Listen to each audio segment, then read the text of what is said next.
Dum. Okay, we be broadcasting. Upcoming Alright. events, 7:04. And there we are. Can we share? Boost event. No, I don't want a boost event. I want to share event.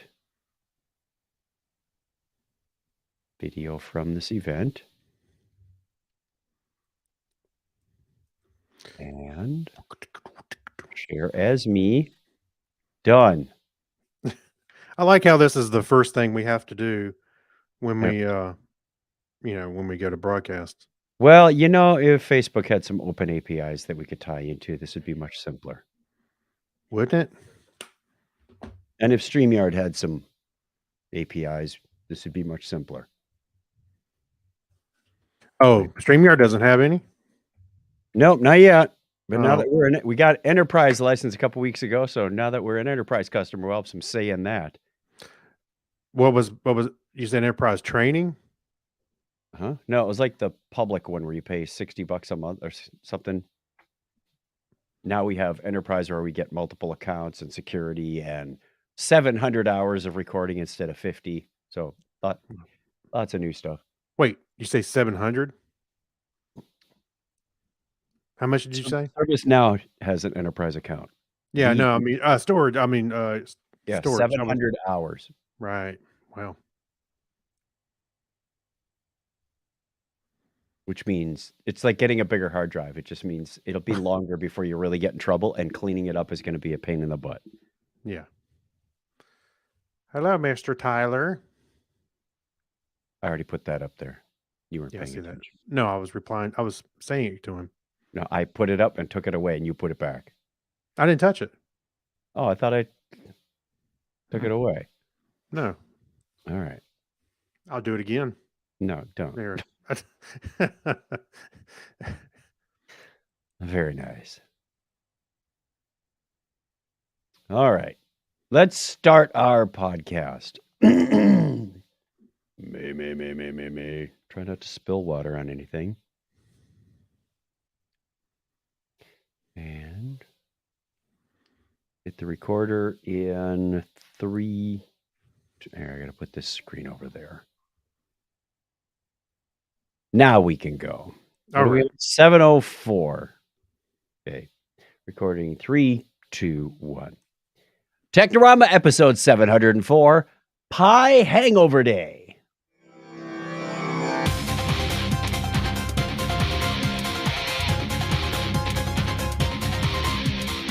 Hello and welcome to Technorama, the podcast that takes a lighthearted look at tech, science, sci-fi, and all things geek. If you're joining us for the first time, welcome or welcome back. If you're returning, thank you very much.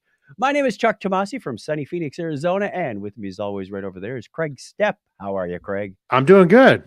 All right. Good. Did you survive our post cruise? Yes, I did. Yeah, so did I. I didn't have any, COVID or anything. I picked up something. You can hear it in my voice a little bit that Mm-hmm. I don't know if I got it from Grantis or Cruise church crud? Is or it you just got plain old cruise crud? church crud. Who knows? Don't know. Yeah. But yeah, I mean, I feel fine. I just sound terrible. Yeah. Well, when we got back, I think I mentioned this a little bit on our show. The topic is Trek. So if you want to hear the full cruise unfolding, you can go over there and listen to the last episode. What do we have, about 4 or But 5 people out of our group of a dozen that tested positive for COVID? yeah, something like that. I saw a few people in the Facebook group too. Yeah. But for me, I got home and immediately I saw when I got to the car, eventually there was like a layer of pollen. I was like, wow, spring just jumped right back. Just when I left, it was 80 degrees. Had been cold. It got 80. Went to LA. It was like in the upper 40s or mid 40s, rainy and crappy and snowy in some places. And we got home, there's pollen on my car. I'm like, what season is this even? I don't even know. So Hey, then you go to Detroit and it's snowing. So have fun with that. it's supposed to Ye snow in Detroit, isn't it? So, yeah, March 14th is Pi Day, so I got my Raspberry Pi 4 right here. Am I ready to Oh, go? yep. Is that how it works? No, it's a pie hangover day. That's the 15th is Pi Hangover Day. That's right. I learned a new one March 10th.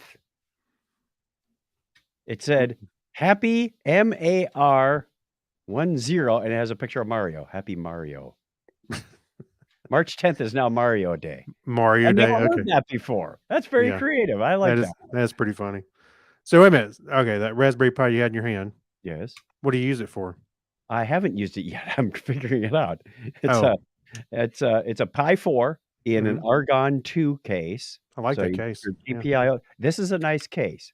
It's very tiny, and it has expansion boards, so you could put like a solid state drive in another. Just layer it on and layer it on. Mhm. There's an NME, so you can just. It's got now the Pi 4 has dual mini HDMI, and this case breaks them out to full size HDMI. Right. So Okay. kind of nice, and it has a power switch, so you don't have to Oh, get that's one nice. with the switch in the wire, Mhm. or unplug and plug it back in. Right. And the GPIO ports are labeled. You probably can't see it there, but I see a they're little bit. labeled. Yeah. That's cool. So if you're Yeah. doing any breakout projects, that's I fine. was just looking at Raspberry making a Raspberry Pi Plex server with a TV hat. You can put an ATSC Yep. hat on it and share your TV signals from your antenna across your network. I thought, that's pretty cool. So Pies are expensive right now due to chip shortage from ARM, though. yeah, I think they said they were working on alleviating that because they announced. What did they announce? Just Well, they announced that they're probably going to go IPO. no, that's not what I was talking about. There was another product that they announced just recently, and they said that along with that, they were working on the chip shortage was getting better. So apparently, their prices will change as well. Well, for comparison, you could get a 3B Plus a couple of years ago for about $40. Now they're about $140. Hmm. It's stupid ridiculous how expensive those things have gotten. Yeah. So anyway, hopefully they adjust that because that's one of the cool features about it was the lower price and what you can do with Yep. them. So Yep. they are competitors. Just saying. Competitors to what? Raspberry Pi. Who's a competitor to Raspberry Pi? Was it Pine? Is it Pine? There's a Raspberry Pi. I haven't looked at them much. Let's see. I think I know what you're talking about. Um, let's see. We've got 5 best Raspberry Pi alternatives. Oh, Asus makes one called the Tinker Yeah, Board. I've seen their. I think they make like the micro PC as well. Yeah. Libre, or Odroid. Not familiar with that one. And Udo, that's another one. And yeah, there's a few. I've seen some other ones around. The name escapes me right now, but I want to say Pine was one. I thought, but maybe As in Chris Pine. no. Oh yeah, here we go. Pine 64. That was a company that makes the.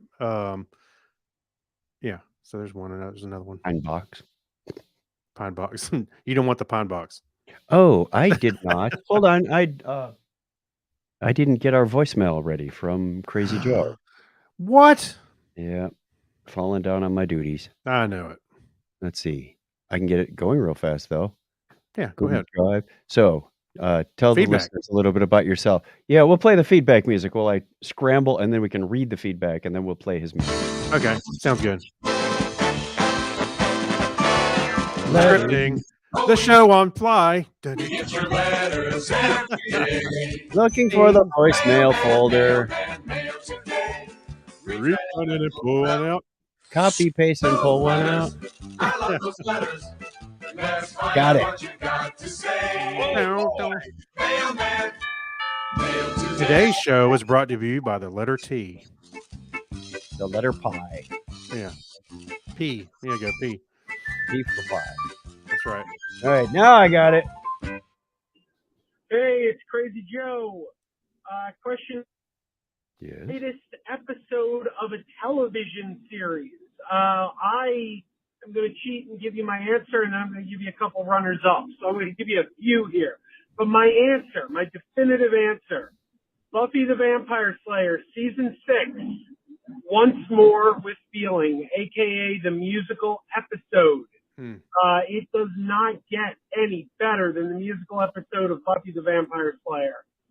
Once More with Feeling.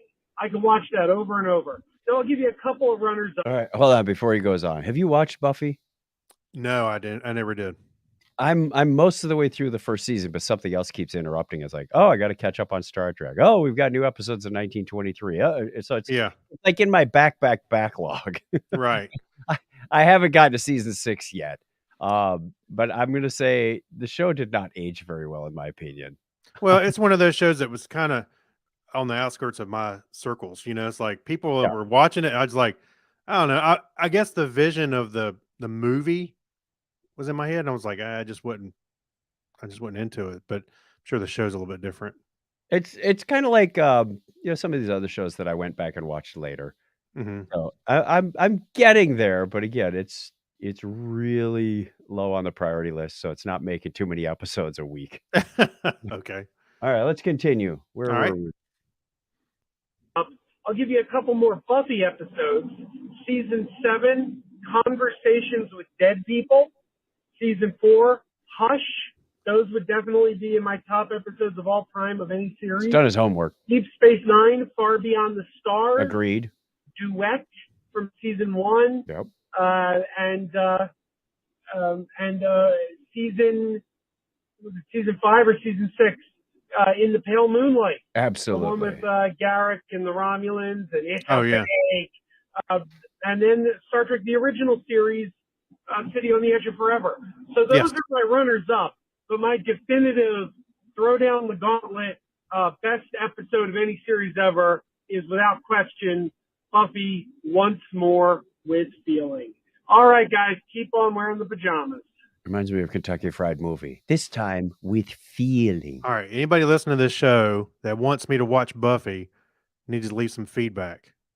If I get enough feedback, in addition to Joe's. yeah. In addition to Joe, if I get enough feedback, I will embrace it. All right, that includes Tabs did what was it? Buffy Between the Lines. She did a podcast. Yeah, all that's about right. that. I do remember that. Yep. I didn't really get to listen to it because I didn't watch the show, but I do remember doing that. Our question last time, because we took a couple weeks off, was, do you watch the same movie multiple times and why? So we got some responses to this. Chris Martinez says, yes, don't have to pay as much attention to the movie the following viewings, but still get the same satisfaction. Good answer. Do you want to take one? Yes, I'm going to go back to my tab. Kyle Nishioka says he used to do this for movies. I do it for audiobooks now. The comforting background dialogue of a familiar story is enjoyable while doing other things. I agree. Sometimes I'll play movies on my big screen and just turn off the audio. Just every once in a while look up at it because I pretty much know what's happening. But that's what I do sometimes. Every once in a while. John Noble says Groundhog Day on every Groundhog Day. Yeah. And V for Vendetta every November 5th. Right. I guess a caveat would be holiday movies in a sense, because I can say we always watch Planes, Trains, and Automobiles. Christmas Story. Yeah, Christmas. Well, Planes, Trains, and Automobiles for Thanksgiving. And then there's Christmas Story. Nightmare Before Christmas. Yeah, Nightmare Before Brown's Christmas. Yeah. Yeah, I mean, you name it. Yeah, it's all in there. Okay. Got any more? Go ahead. See, Steve London says, I usually put on a movie I've seen in the workshop when building my models, then I can focus on the model without losing track of the movie or the model. Watching a new movie or series while building models usually results in a catastrophe, ruin parts, and visits to the emergency room. Wow. Ah. Okay. Some of his favorites are Serenity, We Were Soldiers, Saving Private Ryan, Last of the Mohicans, and Gladiator. And I just recently rewatched the entire, I put the word entire, the Harry Potter series. I assume that's the whole series. Cool. Yeah. Yeah. Lisa and Grantos will get me watching a Harry Potter movie once. We haven't watched those. Our family hadn't watched those in a long time. Maybe we'll do that in the summer when my son's here. Yep. Terry Lindro says familiarity, catching missed dialogue, and Easter eggs. Mm-hmm. That's right. A lot of times, if you've watched a movie, then you go and look on the internet and they say, hey, there's all these Easter eggs. Same with the TV show. Like you don't want to watch for the Easter eggs on your first watching because that will take it away. But afterwards, you can go back and watch it the second or third time. There it is. Like the Marvel movies, sometimes it's kind of obvious as you're catching them, of course, but some Right. Easter eggs. So let's see. Mark Kilfoyle says, not usually. There are so many other movies and TV shows and podcasts and books and music to catch up on. That said, I occasionally watch a Murder She Wrote, okay, or Columbo. I assume that's Columbo. Yeah. It says Columbia episode, Columbo episode, and I have traditional movies. We watch each Christmas, of course. Absolutely. Yeah. And he replied to himself saying, that does make me wonder why I have all these DVDs. Right. See, Um, for me, it's kind of comfort food. Some of the movies I do rewatch. It could be Star Trek. Sometimes I just want to throw Star Trek on. I've seen them a million times. There's Yep. really nothing new I'm gonna catch. So just stuff like that. Yeah. My sister Marty says, yes, there's comfort in familiarity. Well, that, and I only own one DVD. Only one? Okay. I know what to get her for Christmas. That's right. All right. Another- I think I've got some on mine. My answer was I rewatch them all the time so that I can laugh along with family and friends. I mean, we're just talking about Kentucky Fried Movie. Absolutely. Yeah. Let's see. John Clifford replied to mine and said, the ones I love, Star Trek, Star Wars, Firefly, and MCU, I can watch over and over and over. But most others, only once is all is needed. Yeah, there's some movies I've been like, I don't need to see that again, or or I get it and just move on. But yeah, there's some that really make an impression on me. Like I said, it's kind of like a comfort food or something. And finally, Scott Tyler did reply to mine. I missed this one earlier. Oh. He said, yes, for several reasons. I love finding little nuances that I missed the first time. And two, there are not any better things to watch. All these streaming services, and there's nothing new to watch. I'm still finding word of mouth is the best recommendation for most things. I can search Amazon all day long and go, or Netflix or whatever, and go, yeah. You get halfway into something and go, forget it, take it off my list. But if somebody recommends something, it's usually got a 70% or better rate of going, yeah, I do like that. That was good. We'll get through a couple of these when we get down to the hand me the remote section. Okay. So, thank you, everybody, for your replies. Let's buzz on out of here at high volume and get into the history. They should play this music in school when you start a history segment. Yeah, right. They should. Mr. Billiard. Welcome to Mr. Billiard's third hour high school history. Yes. It plays the music. The marching band from the high school would actually go through. You get to practice this every day. Okay. On this day in history for March 15th, 2023, it's the 74th day of the year of the Gregorian calendar. There are just 291 days remaining in 2023. Yeah, start your Christmas list, kids. It was on this date in 44 BC that the assassination of Julius Caesar took place. That makes it the Ides of March. That's right. Et tu, Brute? And that same date in 1823, sailor Benjamin Morrill erroneously reported the existence of the island of New South Greenland near Antarctica. Oh, how embarrassing. Oops, sorry. I wonder what it turned out to be. Oh, it was just a whale. It was also on this date in 1877 that the first ever official cricket test match was played. Australia versus England at the MCG Stadium in Melbourne, Australia. And it was on this date in 1965 that President Lyndon B. Johnson responded to the Selma crisis, told U.S. Congress, we shall overcome, while advocating the Voting Rights Act. And Mikhail Gorbachev is elected as the first president of the Soviet Union on this date in 1990. Happy birthday goes out on this date to German mathematician and academic Ludwig Emanuel Magnus, born on this date in 1790. And Jon Snow, is that from Game of Thrones? Yes, he knows nothing. The English physician and epidemiologist. Yeah, I know. Never mind. Was born 210 That's all, folks. was born 210 years ago today. You know nothing, Jon Snow. What's That's an right. epidemic? He can't even say epidemic.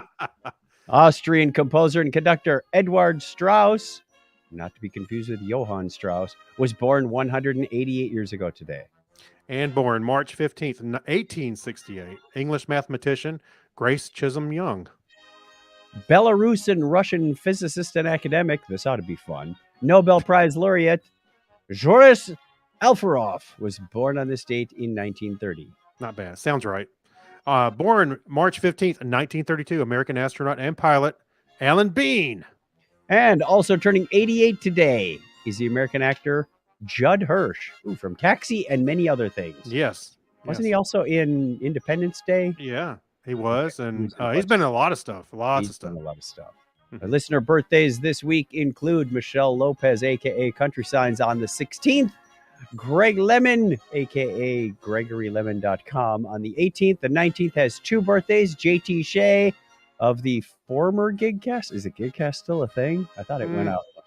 Still around. I mean, I guess it's still up. And he's going to have to rename his other one, JT Ukes at 40, to like JT Ukes at 85 now, because we've been podcasting for about 40 years.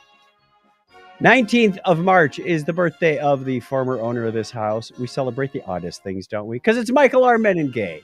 I'm sure. Hey, what you should pick something out that he left and wrap it up and send it to him as a birthday gift. I'm sure I could find something. A floppy Here's disk. an old curtain. We'll get to floppy disks later in the show.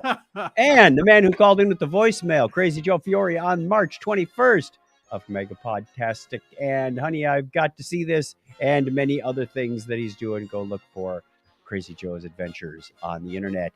That's the way it was on March 15th, 2023. If you want to be on our birthday calendar, I'm going to let the music roll because we got plenty of to go. Get yourself over. Why does it still say pre-show? Craig's not doing his job. Because I'm busy podcasting. You're the banner man. Get rid of the pre-show. We've been going for like 20 minutes. That's right. Okay. Now we need the birthday link. There. I got it right there. Craig's going to be replaced with artificial intelligence soon. I am actually the GPT chatbot. I'm going to make something that GPT stand for something you're not going to like. Probably. Go on over to chuckchat.com/birthday. Get your name on the birthday calendar. We'll give you a shout out at the appropriate time of year. Thank you very much. If it's your birthday, happy birthday. Even if you're not on the calendar, we wish you all the best. So away with you, music. We need one of those record scratch things. Yeah. Okay. Surprised you don't have one there handy. Random news sound. Good news, everyone. Uh-oh. I don't like the sound of that. It sound like they both have a Uh-oh. code. That was Yeah. like the first season. We have actually good news, everyone. From Slashdot, there's an article about an ALS patient who has set a record for communicating via a brain implant. Up to 62 words a minute. And normally in conversation, people will talk in a spoken word of about 140 to 160 words a minute. So this ain't too bad when you consider people with ALS. You know, you think about like Stephen Hawking or some of the other people we've seen. They have to pre-compose all their stuff, and it's very slow and painstaking to get their answers out. This lets them have more of a conversational thing. Also, think about it. He's not far off from some people that their typing speed. Right. Yeah. So, I read through this article, and it looks like the way it works is there's a brain implant that goes down to some specific neurons that would normally be firing for speech. You know, the shape of your tongue and the jaw movement and your vocal cords and all that stuff. And by thinking about making these words, they can sort of predict what you're about to say. So if you say I, that narrows down the next few words, like am would be a logical next word rather than ham. But yeah, I thought this was pretty cool. well, you do that on your phone today. As you're typing, your keyboard does the predictions on it. Oh, right. So it's probably using similar logic. Yeah. So I mean, it helps me out. I can imagine it would help somebody like that out. You know, I gotta say, if you ever see a message from me that has like a 6 in it, it's because I didn't reach far enough to finish the word. I'll be typing a word like tradition, and I'll go TRAD, and then it'll say the word you get on your message is TRAD 6, and then some other letters. I've seen that a few times. I hate that. Yeah. It's like more time. I have to go back and reread every single message. I might as well not even use that. Maybe you need to adjust the size of your keyboard. You can do that. or get bigger fingers. I don't know. Well, I think it'd be easier to I need adjust I need those a your thing keyboard. longer. A thing longer. But yeah, I mean, when your phone does this now, you know what gets me is that whenever I'm typing and it's doing predictive text, and I type something, say for example, product, but I want to say the word products, and there's no S. I'm like, so I Right. have to type in product, Type it, then finish in backspace, backspace, then put in and I'm the like, S. I should have just typed in product. Oh, Yep. well, I'm going to yeah. start talking to my phone because it's going to be more accurate than my typing soon. Yeah, but I will give this guy credit. This is very That's impressive. pretty neat. It's very very cool. There's another article we pulled up in the news segment from futurism.com Yeah. where scientists say they can reverse time in a quantum system. Now, it's a pretty in-depth article. It says in a series of 6 papers, the team from the Austrian Academy of Sciences and the University of Vienna detailed their findings. The familiar laws of physics don't map intuitively onto the subatomic world, which is made up of quantum particles called qubits. Now, we all know from what little limited knowledge we have of the quantum universe that Mhm. physics here does not apply there. Like, hey, an electron can be in 2 places at once, and Oh just yeah. it's There's some weird crazy states. stuff. There's lots of weird states and Yeah. whatnot. Yeah. Don't even bother, with what Ant-Man gets into. Yes. That's the Just as weird. Well, they say that they've made a remote control to manipulate. They can rewind an electron or a photon to its previous state, or actually skip several states ahead, or as they call them in a movie. They go, "Oh, we're going scenes ahead," but Mhm. it takes a whole lot of energy. They said, don't look for at any time to be able to manipulate humans. They say the time needed to complete the process depends on the amount of information the system can store. A human being is a physical system that contains an enormous amount of information. It would take millions of years to rejuvenate a person for less than a second. So it doesn't make sense. So by the time you get to a million years, like, well, I made you go back 1 second. Well, that's a million years minus 1 second. Not Yeah. really worth it. Yeah. The system is only able to revert the state of a given particle. To speed up time, though, the researchers have an ace up their sleeves. We discovered that you can transfer evolutionary time between identical physical systems. In a year-long experiment with 10 systems, you can steal 1 year from each of the first 9 systems and give them all to the 10th. Like, wow, there's some really crazy stuff. So instead of recreating Back to the Future, the researchers see more mundane practical applications for the discovery. For instance, qubit states of a quantum processor, which we've been Mhm. hearing more about lately, Yep. That's right. could be reversed, effectively allowing researchers to undo errors during their development. There's your backspace key. Backspace key. Yeah. Is that going back in time? I guess maybe a little bit. File save Retyping. as. I need a new version. I'm going to go back 1 version. Now, there's a few things I would like to erase when I was a teenager. So can we do that yet? No. No. Well, then it's not worth it. Nope, you're not going back in time yet. Keep at it, scientists, until you can do that. We salute you, scientists. That's right. All right, should we do our Remember When? There's some fun stuff in here. Yeah. All right, I heard about this. Superheroes on parade. Yes. So back in the 70s, Uh-huh. as superheroes were starting to make their breakout hits with shows like The Incredible Hulk, Shazam, etc. Well, Marvel got on the bandwagon and they started sending actors out. And there's a story about Jonathan Frakes, Commander Riker from Star Trek The Next Generation. That's right. And the Picard, director. Yep, actor and director. He was actually put into the Captain America outfit, whereas his friend was Spider-Man. He said, hey, what have you been doing? And they would go around the country to like 7-Elevens and Kmart's and whatnot for $50 a day, which apparently was good money for them back then. Sure, why not? They did that. And at one point they got called to the White House for President Carter? No. Yeah, because Amy Carter was just a little kid back then. Yeah. And they were trying to conserve energy. So they used these superheroes with the Department of Energy to promote, hey, turn off your light switches and all this kind of stuff. Now, I listened to the latest episode of The Pod Directive with Tawny Newsome and who's the guy who does Miggly Mo's voice?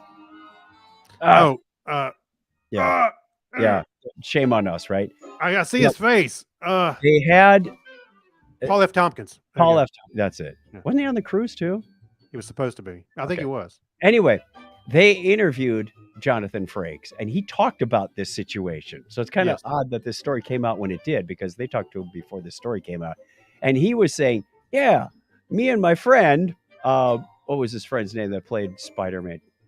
Charlie, I think it was. Yes. He says, Charlie was Spider-Man, and he gets me to play Captain America. And afterwards, they were at this party. They got invited to the party. And he said, now the benefit of being Captain America over Spider-Man at a party is, and Paul and Tawny both said, you can drink, because Oh, Captain America's only got a cowl and his mouth is still exposed. True. Where That's true. Spider-Man can't have any drinks. he had to turn around and drink real quick and come back. That was not that story about going to the party was not in this article from downthetubes.net.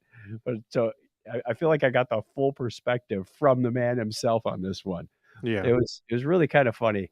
And there's lots and lots of pictures in here. What's funny is the Captain America mask that he's got down, it actually comes down below his cheeks and it looks a little strange. It looks like a knockoff, like you ordered it from wish.com. Well, they didn't. Yeah, Wish Captain America. Cross with the Flash because he's got the wings on the helmet. Yeah. But yeah, it just looks a little odd because it comes down so low. But yeah, there's a color photo in here, and you can see them hanging out with I guess that's you said that was Amy Carter right there, wasn't it? Yep, Amy and Rosalind. Yep. Yeah, that's pretty cool. And I see they got the Green Goblin in there, or yeah, the Green Goblin. I would be hanging out on the superheroes. There were some off-brand superheroes as well. What was there? You got a picture with Alice Cooper in here with Brian May.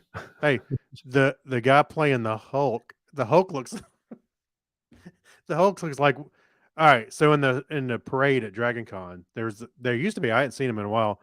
There's these people that do cosplay with cardboard boxes. Yes, and that's kind of what this Hulk reminds me of. He does kind of look like the cardboard Hulk. Anyway, that was a fun article. That is pretty from cool. yesteryear. There's somebody else. Somebody else did Spider-Man. That did this and went to malls and stuff.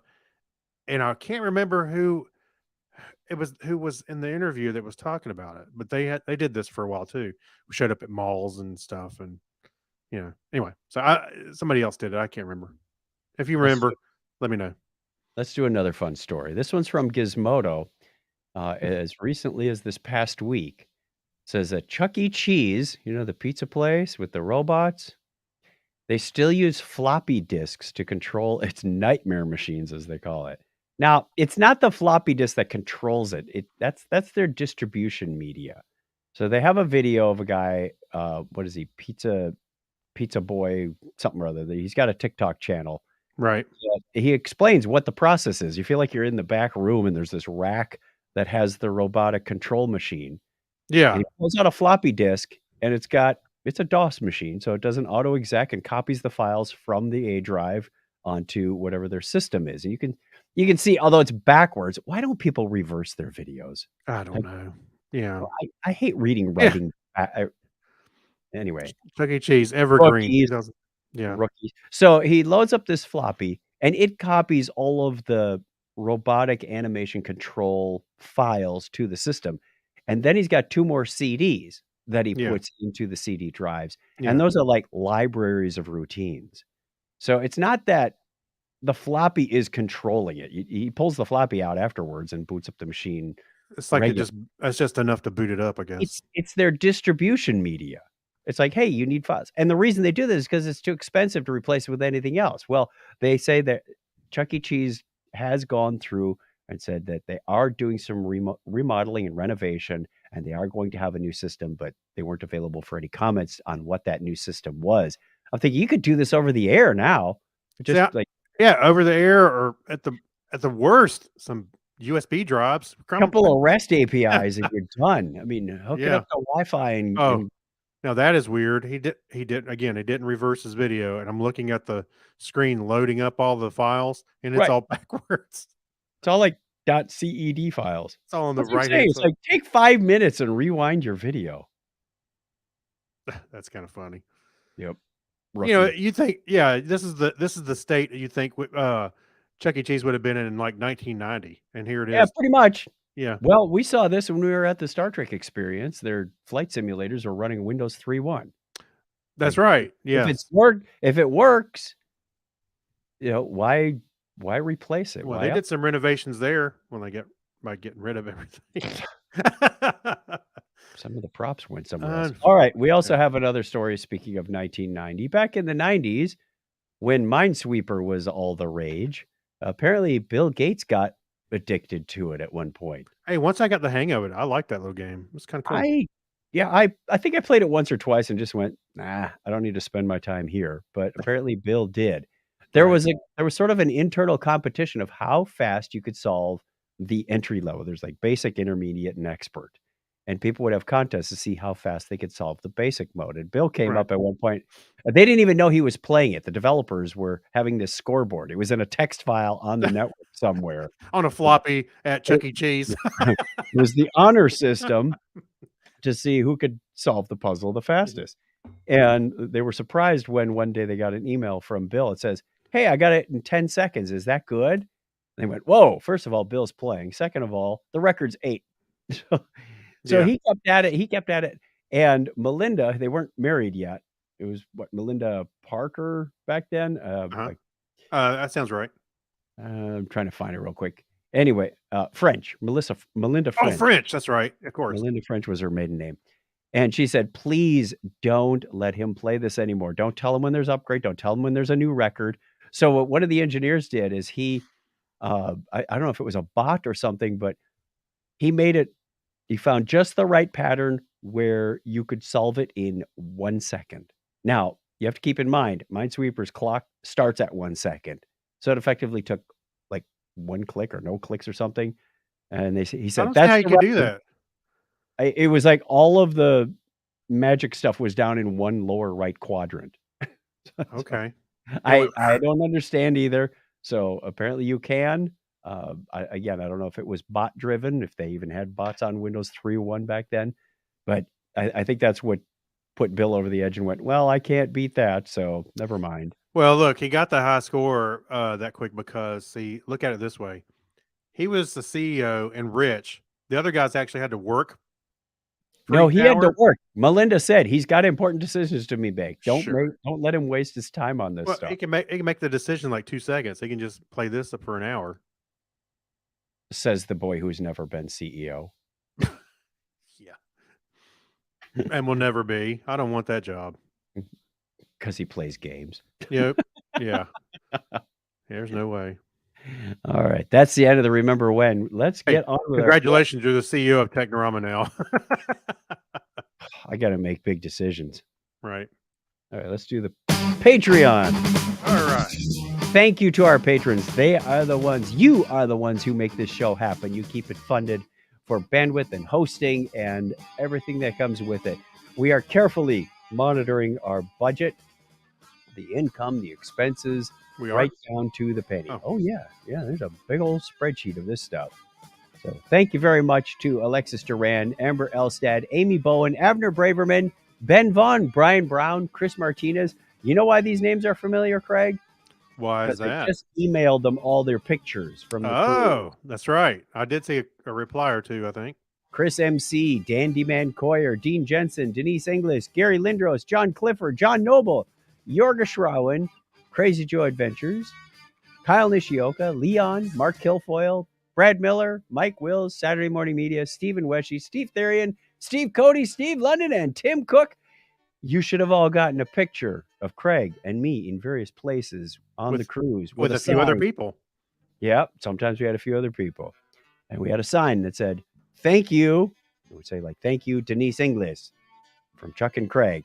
And we were in our Star Trek gear with Gorn behind us or Delta Shield or whatever it was. Yeah. Sometimes we'd get a Borg stabbing us in the neck. Yeah. We got a good time doing that. If you didn't get your picture, please let us know. Maybe we have the wrong email address. I was going off of what we have on Patreon. So we definitely want to get that to you. If you are not a patron and you feel mildly entertained or informed about this, maybe that ALS article struck a nerve. Consider for as little as $1 a show, you can help support this show. Just go over to patreon.com, lower thirds, Craig. Patreon.com/Technorama Trying to pull it up. podcast. The There you go. music ought to be your cue. Boy, you would fail miserably in church as the videographer. I guess I'm having an off day. I don't know what's on. The stupid Thank you. CEO keeps yanking my chain. You know, if the CEO told me I needed to improve, I would definitely be improving. How high? That's right. Let's talk a little bit about what we've been watching lately. I'm going to check All our right. runtime clock. Oh, we're doing fine. Where is it? Blue button.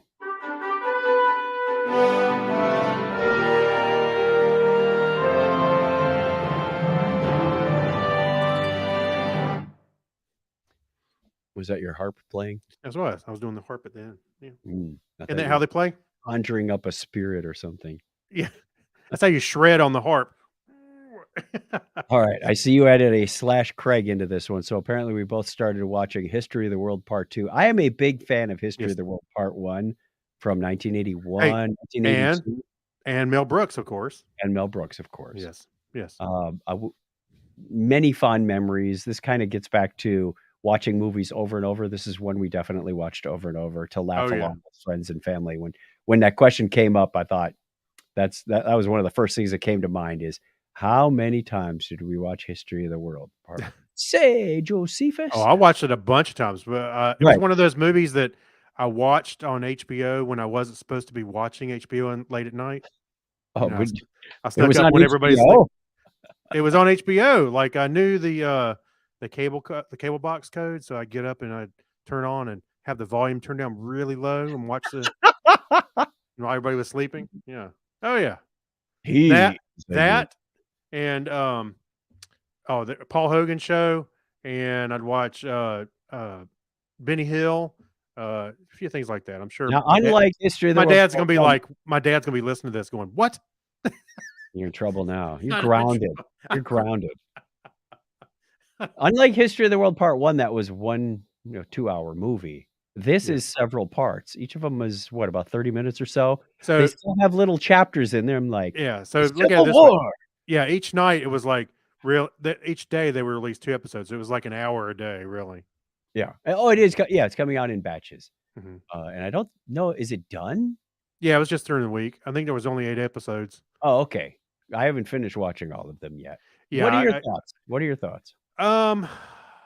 It has some funny stuff in it. It's probably, I don't know, it's hard to explain. Some things I thought were really good, really funny, and then some things I was like, it's kind of some places are hit and miss.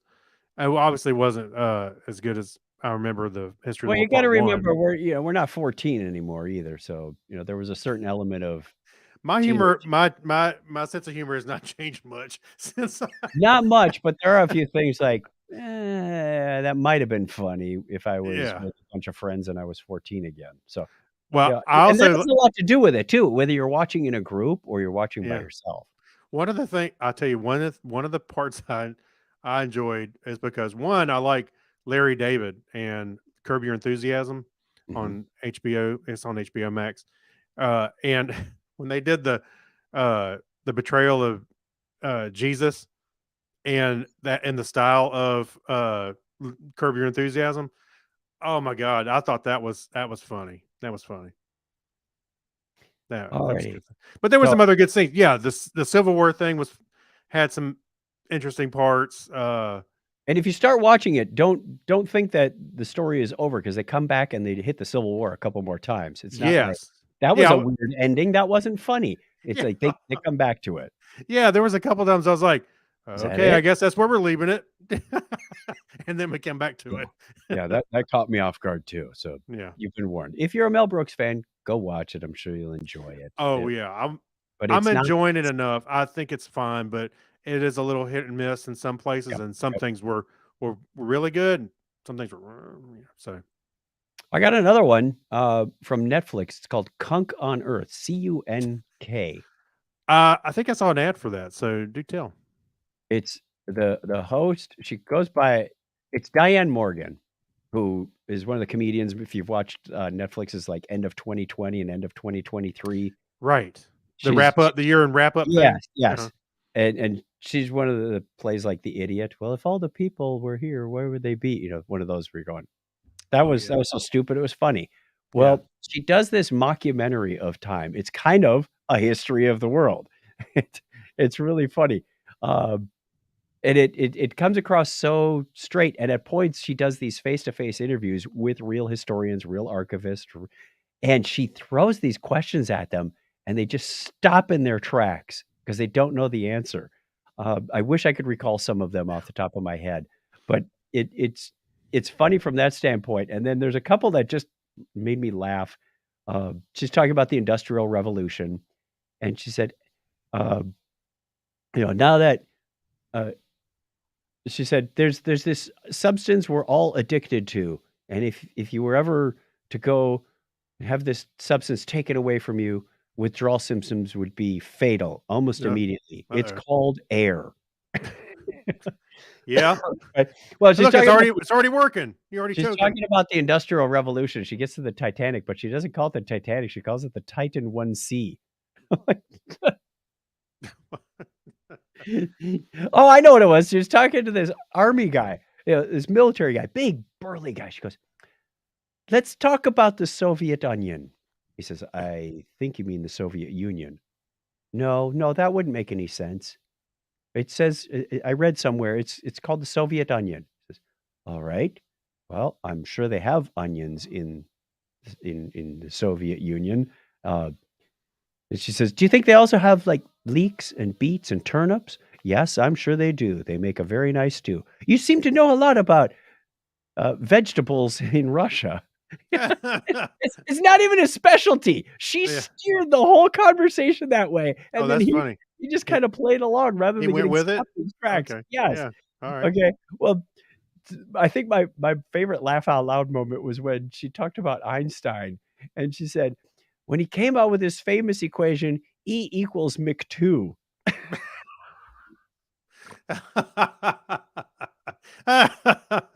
That's funny. Oh my gosh. I was laughing so hard. It was so funny. E equals I'm never gonna see that the same way again. So Conk on Earth, I think there's 6 episodes. She does a great job. They're very funny. And she's always breaking the fourth wall. Even in her intro. She says, "Because it would happen here on Earth." And if I did the intro right, it would say Kunk on Earth. She's All right, I'm gonna constantly check that messing out. up. Yeah, check that out. it's worth it. I had a good laugh with that one. All right. The next one that I've been watching, actually my son talked us into it. I thought I you was covered this one already. did I say it? Did I talk about it last time? I think you did. But anyway, go ahead. We were talking about I don't remember but talking about I may have. But a lot of buzz about this show. yeah, we're talking about The Last of Us, and which is on HBO, and it's of course it's a famous game. I wasn't really keen on watching another zombie flick or series. I was like, I enjoyed the Walking Dead at first, and it just kind of fell apart for me. But anyway, Kim and I were watching this. My wife and I were watching, and this show has a lot of heart. It's a lot more focused on the characters and real, interaction between them and how they deal with stuff rather than the zombies. The zombies, they have a really good scientific explanation for them, which I like. I think I like better than The Walking Dead tried to. I don't even think they really ever explained it. They never did explain it. It's just Yeah, something but this one CDC. they do, and it's all related to fungus, which is Yeah, it's based on the fungus that infects the ants, and the ants go crazy. Yes. Yeah. That's right. So, anyway, so the finale, season finale is tonight. So I haven't quite finished the whole season, but Ooh. it's good. I'm really enjoying this. It is well worth it. It's another Pedro Pascal hauls a child across a great vast distance to get them to safety. just like the Mandalorian. He's got Grogu. This one, he's got a little kid. So, but yeah, there's a lot of heart in the characters that they put in this show. Um, so I like All it. right. I got one more. Yeah. Another one from Netflix called The Murdaugh Murders, a Yeah. Southern Scandal. Yeah, another story from my neck of the woods.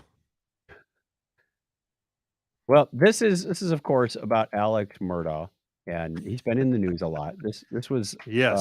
released before the verdict of the trial came out, and it's more than just, hey, this guy murdered his wife or he's accused, I should say. Mhm. He is accused of murdering his wife and son.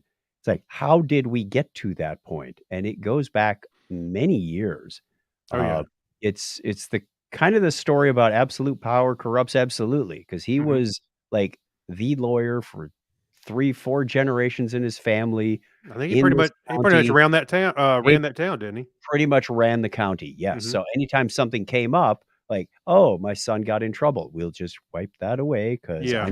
I know everybody, Mhm. and the problem just went away. So there were a number of incidents, including deaths, that just mysteriously Huh. never really got resolved Oh, or anything. that's funny. How did that happen? Yeah. Yeah. So, Yeah. going around with thinking they have impunity but yet his world was unraveling. He is a When piece of work, I'll tell you that. I mean, He is, he I don't is. know. I know a lot, well, obviously, around as in my state, so I know a lot of people, including my aunt, was following it closely. My aunt had come up and stayed with us for a few days, and she was outside, and I went out to see if she needed anything. And I said, "I'm sorry, I didn't mean to interrupt you." She was watching something on her phone. She was watching the trial. I was like, I'm you not know, gonna invest money a time into watching a oh, trial, but, well, I'll watch the highlights on it's the like news once in a while. it's like OJ, I didn't watch that day by day either. It was No, only but just the highlight. I didn't either. But at the end, I remember we had a radio down in the Yeah. bullpen that I was in. Anyway, Well, and you the hear thing it. that bothered me about the OJ trial was people were so opinionated, and they didn't even have the facts. It's like Right. you weren't in the trial, you didn't hear the case, you're making stuff up based on partial information, and you're forming your own opinion. Like, just you can't do that. Like, "Oh, I say he did it. No, he couldn't have done it." It's like, you don't that's why we have trials, and unless you're a juror in the juror box, you shouldn't. It's like, I appreciate the people's right to have opinions, but make Mhm. an informed opinion. At least Right. say You're right. it Hey, just I I tell you what. stay completely out of that. I'm like, you go. I'm not even going to waste my brain cycles on this Hey, because it doesn't impact my daily life. well, speaking of OJ, it was funny because when after the trial wrapped up and there was the verdict and everything, news outlets were asking him for commentary on what he thought. I was like, whoever let him out on to join some Zoom calls was stupid. Why would you want what do you think, OJ? I was like, I can't believe they asked him for commentary. I think the nail in the coffin for Alex Murdaugh was his son. He said, "No, I wasn't at um, the family, not Dog a farm, stable. but It's like a dog yeah, stables. yeah, it was like the dog kennels, whatever it was. Mhm. I can't remember what the name. Not Monsoon. It was something like that anyway. Um, and he said, "I wasn't there. I went to visit my parents for a while, and I have, records to prove it." But yet his son had his voice on a video recording. He wasn't on camera. Right. And like 10 minutes before his son was killed. Yeah, with the dog barking in the background. Yeah. Which places him at the scene, which just totally destroyed his whole case. Like, okay, Mhm. you're lying about this. What else are you lying about? Oh yeah, I saw I saw a little quip about that whole thing. It says, that's a Southern case when a dog named Buddy, 12 or a dozen eggs and something else, I forget what it was, kind of formed the outcome of this trial. The dog sold him out. And an 8-track tape of Lefty Frizzell. Yeah. Okay. What a mess. What a That is it for the Pass Me the Remote. That's what Craig and I have been watching. I've got a new series that I started. I'll get you some info shortly on that, probably our next show. Okay. And we go to the Media Corner. Yay. Welcome to Blockhead Video. Hey, where can I find some good information about music and TV and videos and things? Over here in the Media Corner. Just a quick YouTube video. This one is from, what was the name of the channel? I'm gonna bring it Future up. Unity. Future Unity. Every time I hear this guy's voice, I cringe because they usually hook me in on some nice headline like, scientists have discovered something amazing about Jupiter, and I'll go and watch, and it's 25-minute video that should be like 3 minutes of video, and they drag this thing out. Right. But this is a rare exception that you found. Mhm. This is a lot about Boston Dynamics, and we've talked about them before, the robot makers that make the dogs and whatnot for the military. But Yeah. it's more than Boston Dynamics because they cover other companies and other things besides just the military. It's titled U.S. Navy Testing an Army of Weird Robots in Real Life. Yeah. And I had to watch this because of the title. I was like, okay, let me skim through it for a minute. I went, oh, okay. So I ended up watching it and I liked it because obviously we featured the what's the name of that stupid robot? The ones that The walks around. dog. Yeah. The dog, the dog Spot. That was it. Spot. And we just recently covered the one that does the parkour. Yes, and that's the first one where they show here, Yep. or one of the first ones. Anyway, so I was like, I wanted to check it out, and some of them are really cool and innovative, and obviously there's a military slant to a lot of them, but you can see the applications that these will really pay off putting them towards, especially search and rescue. Right. Yeah. Or mine detection and disposal. Or I think my favorite was the sand flea. Was that the little small one? The little Yeah. small one that can flip up about 2 stories while it's filming, so they can go, "Hey, what's on the other side of that very tall wall?" Yeah. Well, there was another small one that had like 2 little treads, and he goes, and it's spec'd out so you can put in a 9mm. I went, whoa! He just Yeah. put a gun in it and locked it, Right. like a gun You safe. put a- And he put it in Put a and locked Glock it up. in there, and this thing can walk around shooting. It's like, kill all humans right And there. the front of it That's- pops up, and you can see the hole where the gun, but you don't see the gun at all. You just see the hole. That one kind of frightened me from a terrorist perspective. Oh yeah. You could drive that thing into a crowd, and everybody's going, "Cool! Look at the robot! Bang, bang, bang, bang!" Like, Yeah. Oh, Oh, my no, thank you. kneecaps. Yeah. But yeah, it was it was funny. He just kind of casually mentioned that it's spec'd out so you can put a handgun in there. I'm like, what? But the other one I thought was interesting was the one that looked very tank-like. They could swap out the middle portion with Yeah. baskets or a gurney or something like that, or it could have a turret on top, which I thought was really cool. Yeah, if you're interested in watching this, go over to our show notes, episode 704, chuckchat.com/technorama. Maybe we'll do the same thing we do on the other show. Yeah. Bing. Under the media corner, just look for there's one link under the media corner in the show notes. All right, that takes us to the end. We got a question of the week for you for next week. What is your definitive go-to productivity tip to get things done? If you had to name one, well, I mean, you can do more than one, I guess. Do Anybody? you have one? Really, it sounds stupid because I haven't really done it as much as I should, but I'm really focusing on using my calendar more. One of the tips I did, I wanted to make sure that I had you can, like in Outlook, you can say, make Outlook notes. All right. Well, it's kind of disconnected, there's nothing to say when the meeting comes up. Oh, you made notes, to go open them up. So what I did was I created a new calendar called Reminders and Notes. So anything I got for a meeting, like there's a meeting on my regular calendar, I can make a reminder and notes event at the same time. So it'll pop up and I can put links in there or whatever other information I need, for that meeting. My productivity tip is turn off notifications. Yeah, that's right. And that's probably why I didn't get your text earlier. Sorry. If you want to get work done, Yeah. turn off Slack, turn off Teams, turn off your phone, turn off. Yeah. The only thing that will interrupt me these days is a calendar appointment to say, hey, you got 5 minutes to get to this next meeting. Mhm. So if and I purposely have those as non-mutable on my phone, but that's Yeah. it. My watch is not constantly buzzing at me. Mhm. My phone is not buzzing at me. I'm able to focus. And if people say, why does it take you a day to respond to emails? Because email's an inbox. There's nothing in any protocol that says email needs to be responded to immediately. Mhm. Okay, if you want my attention immediately, there's better ways to get a hold of me. Yeah. Call me. Yeah. That'd be the number one way is Right. call me. And if I'll I tell don't you recognize your number, it's gonna go to voicemail. Leave a message. yeah, a good message. The other thing that I'll do, this is another slight tip, and it's related to the calendar.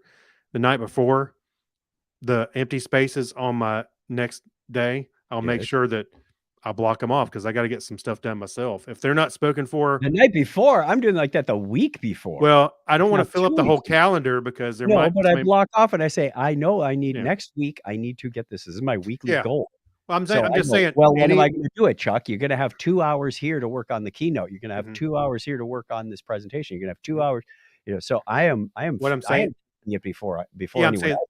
the day before though, I'll look and see if there's empty spots, and I'll go ahead and kind of fill them up. If something comes up and I have to be there, they can ask me, and I may open it up or do what I can, but I block those off so I can get work done. I'm telling you, you're doing it way too late in the game. No, I'm not.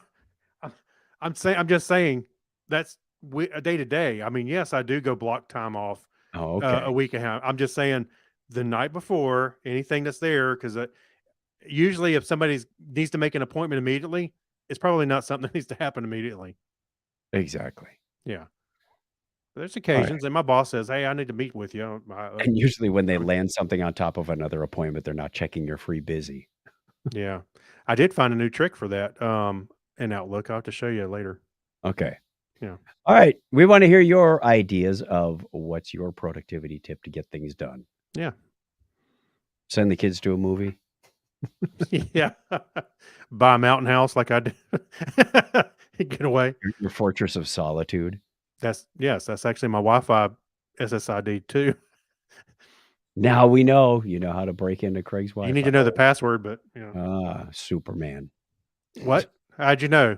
Just- The password is password. I was listening to a podcast and they were going through and said, answer the following questions with an answer that's absolutely incorrect. And they'd say, like, what is your name? The guy's name is Fred, and he'd say George, right? So they said, what's your password? And he said, 123 ABC. I said, no. You should have said password. That was too easy. That's too easy. They handed it to you. That's right. That's right. All right, we're gonna get on out of here. Play the music. Thank you for joining us. If you would like to get in touch with us, you can call us on the listener line 707-530-2428. Craig, put that up on the screen too. I'm trying to. There you go. That's 707-530-chat. You can also email us technorama@chuckchat.com. We'd love to hear from you. We heard from Joe earlier. We Yes, we got did. an email from Kyle a couple Yes, of we days did. ago. Yes, we And we'd love to hear from you. Technorama@chuckchat.com. Oh, and you can text that number too. 707-530-chat. You can find our podcast wherever you find other podcasts. Tell a friend about Technorama. I can't even tell myself about Technorama at this point, apparently. Yeah. And we will see you again. Talk to you again in about a week. I don't All see right. any reason why not to. Hey, Till if you want me to then- if you want me to watch Buffy, you better send us some feedback. Give him a high five, Craig. All right. 101.